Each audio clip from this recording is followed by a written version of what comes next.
Welcome to Duke Raleigh's all-staff celebration. This past year has been a year of accomplishments, challenges, and celebrations. And I am so proud of each and every one of you for your contribution and the way in which you have stepped up. Because that's the Duke Raleigh culture that we know and love so much. You are our strongest asset. And when we work as one team, you know we are truly stronger together.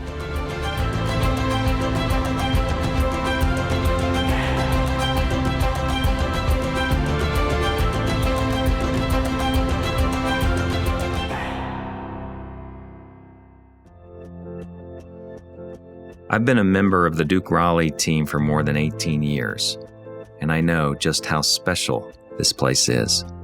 I'm inspired every day by the exceptional work of our clinical teams and the strength we create by working together. This past year was a busy one for Duke Raleigh Hospital. We provided over 50,000 cancer treatments, performed more than 17,000 surgeries, and cared for almost 10,000 inpatients.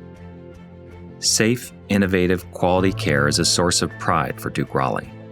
This past year, the ICU team celebrated 52 consecutive weeks without any central line infections. In January, our medication safety team launched the Medication Safety Committee, focused on enhancing the safety, quality, timeliness, and effectiveness of our medications. Our nurses, providers, and pharmacists work to make significant improvements to our nurse-driven heparin policy, resulting in reduced harm. And our model cell program continues to receive national recognition as an innovation in the delivery of patient care. All of these accomplishments, which showcase our high level of excellence, are made possible because of how incredibly well we work together. Not everyone can say they get to work with every single department at Duke Raleigh, but I can, and that is so incredibly rewarding because I get to experience our entire team and see how everyone, from environmental services to our emergency department, to nutritional services, to rehab and beyond, contributes to our success in caring for others. That excellence is also recognized outside of our campus. This past year, 4 of our nurses were honored by the Great 100 Nurses of North Carolina for their commitment to excellence and promotion of a positive image of the nursing profession. 4 more of our nurses were recognized for their professional excellence in nursing practice when they received a 2022 Duke Friends of Nursing Award. And on June 29th, members of our procurement and supply chain team, along with our intensive care unit, received the 2022 Duke Presidential Award. In addition, 2 of our clinical leaders, Tammy Hicks and Kelly Kettler, who are part of the Active 3 clinical research team, were also recognized for their contributions during the COVID-19 pandemic. These are just a few of the many recognitions that reflect your commitment to caring for our patients. Sometimes that care hits really close to home. When James Montague, a traffic control officer at the Duke Raleigh Cancer Center, was rushed to the emergency department with severe abdominal pain, we wrapped our arms around one of our own.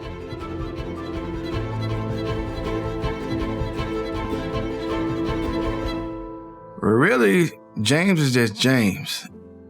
He's a down-to-earth man. Sometimes he go beyond to help other folks out to do what he's supposed to do. He's a good guy.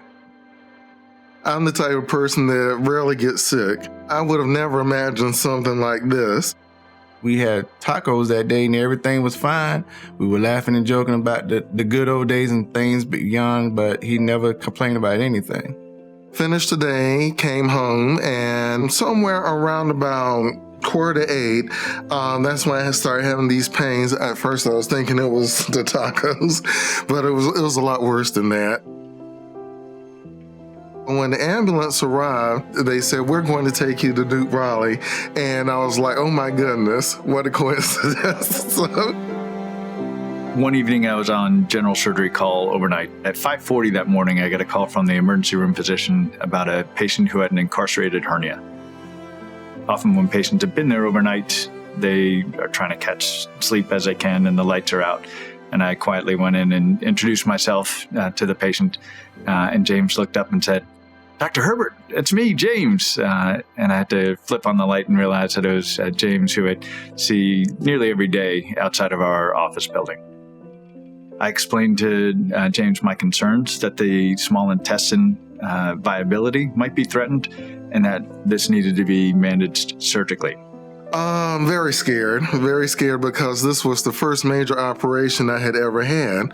So immediately after I got the news, I contacted Charles because I didn't want him to think I was playing hooky. So, so I let him know what was going on. When James was gone, traffic was kind of out of control a little bit, but I would step out as a family member of Duke Raleigh and take his place to help out and still do what we had to do. But it was a big missing when he wasn't there. Fortunately, we only had to remove approximately 1 foot of small intestine. That should have no impact on his life after surgery once he's healed up. Performing surgery on someone that I've met before is always different because ordinarily I meet someone either in the hospital or in clinic and don't have much of a foundation to build on. With James, we knew each other from before surgery, but it doesn't change the fact that with every patient I encountered, I always want to do what's best for him. The only difference in this case was it was a little bit higher profile because everybody knows James and everybody was checking up on his progress, to include Lee Bleeker, the Chief Financial Officer of Duke Raleigh Hospital, who made a special visit to the ward to check on James, and that really meant a lot to him. The day that I was discharged actually fell on my birthday because I was hoping that I was going to be discharged before then. No such luck. The word had gotten around, so then Miss Bleeker heard about it. So she said, "I'll be right back." And before I knew it, she came with a lot of decorations and pretty much decorated the entire hospital room, decorated the front door to the room, and that made me feel so nice. So he celebrated his birthday while he was in the hospital. He couldn't really eat like he wanted to, but he said when he get out, he gonna make up for it.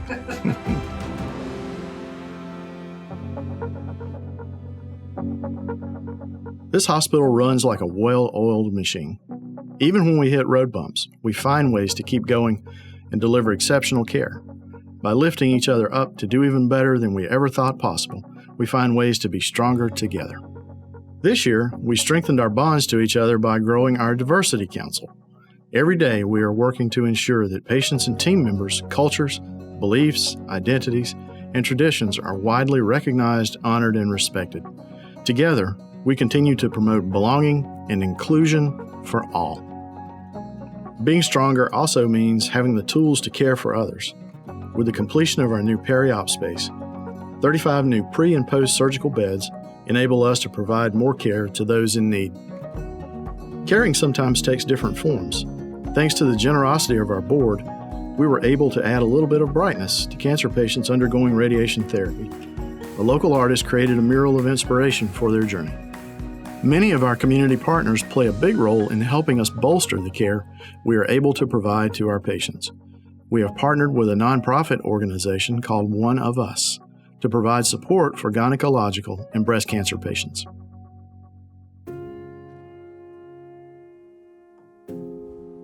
My profession is a dental hygienist, and I've been doing that for 22 years, and I absolutely love it. When I first got diagnosed with breast cancer, I was filled with fear. The questions that I had was what kind of treatments was I going to go through? Would I lose my hair? Would I have to stop working? One of the first things I knew about Carolyn was how important her work was to her. As I was describing what chemotherapy might entail, she said, "Will I be able to have my hand dexterity for hours at a time?" And I was thinking to myself, likely not. The chemotherapy treatment that I designed for Carolyn was probably the most aggressive treatment that you can offer someone with breast cancer. I think her disease required it, and I knew it was going to be quite grueling from the onset. When I had to stop work, I was so afraid of losing my home that I actually told Dr. Periani that I have to stop treatment. I can't do the treatment. I have to work. The financial care coordinator at Duke was incredible. And they were the ones that put me in touch with one of us. Everything that we do is based on financial need. It could be rent, it could be utilities, it could be food insecurity, it could be childcare, it could be transportation, it could be lots of different things. So one of us helps address all of those issues. Our goal is to make certain that no patient has to choose whether or not they complete treatment or put food on the table for their children. The financial assistance that I received from one of us really was beneficial because I was able to relax and just focus on my treatment. I couldn't be more happier to be a recipient of that because I desperately needed it, and they were wonderful. Our experience with Duke Raleigh has been amazing from day one. We were able to provide and grant $120,000 in support for the Duke Women's Cancer Center, and it's been a wonderful relationship and partnership. The staff at the Duke Raleigh Cancer Center encounters patients who are going through the darkest time of their lives, universally. And I have seen my colleagues step up and really provide not just good quality care, but their hearts, their minds, their time, everything to help our patients get through what they're going through. I do feel like that we have been stronger together and that we will be stronger together.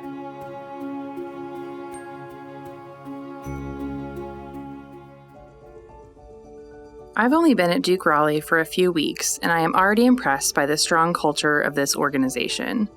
The warm welcomes and friendly smiles have spoken to the compassionate spirit of our team that I am excited to work alongside. That spirit of giving and supporting goes beyond our campus and clinics. Our team members go into the community to serve and provide care. This includes hosting community cancer screenings, as well as initiatives that get teenagers engaged in healthcare career paths. This year, Duke Raleigh once again sponsored the North Carolina Summer Feeding Program for children under 18, which provides free breakfast and lunch, a shining example of how together we are stronger for our community. As Wake County grows, Duke Raleigh is growing along with it.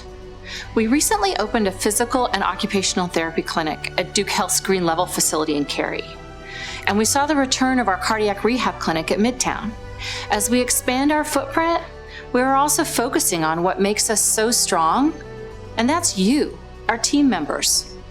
Earlier this year, we took account of our team member experience. We spoke to 60 leaders, led 3 focus groups at our ambulatory sites, and surveyed all 2,000 plus team members across all roles, levels, shifts, and locations. By creating a space to listen and to learn about what's working and where we can do better, we will find new ways to grow stronger together. Patient care is never easy, but we do it because we care deeply for others. Our team never gives up and always puts the patient first. That means we often have to look to our team members to lift us up. And at Duke Raleigh, we always deliver for each other. When our team members and coworkers are in need, we lean in to be strong for them, to give them someone to talk to. That's why we strengthen our Caring for Each Other program to give team members one-on-one support to get through the tough patches. Another way we support our team is through Duke's Personal Assistance Services, or PAS, which offers counseling to team members and their family. This year, we brought dedicated counselors on campus to give you greater access to support. The fact that Duke Raleigh does provide PAS services for counseling on campus is phenomenal. We found that everyone's going through something at home, They don't necessarily feel comfortable with sharing everything with us being their supervisors. So I've given them the PASS number to, call any time of day. I started using PASS services after my husband passed away, and I just needed someone to talk to who wasn't judgmental or who would just listen to me just cry. Because sometimes that's just what I needed. We have our issues outside of here, and then we come into work and we're like, work, work, work. So just knowing that we have the access to talk to someone here while we're at work, it makes you feel like your job matters, you matter. We should not be ashamed or feel guilty for using these services because they're here to benefit us and to help us do our job better every day. Because if it hadn't have been for PASS, I don't think I could have continued working and doing my job because it was so hard. It makes me feel emotional about it because it does bring up some sad, things, just knowing some of what my team is going through at home and at work. But just knowing that they have the option to talk to someone and not be judged and feel safe makes me so happy because you don't get that everywhere.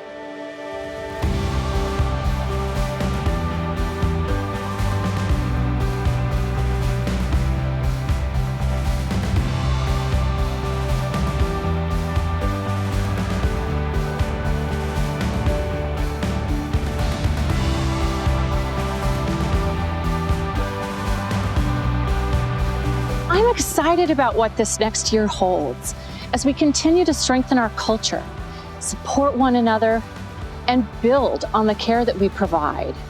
Because it's you that makes Duke Raleigh the special place that it is.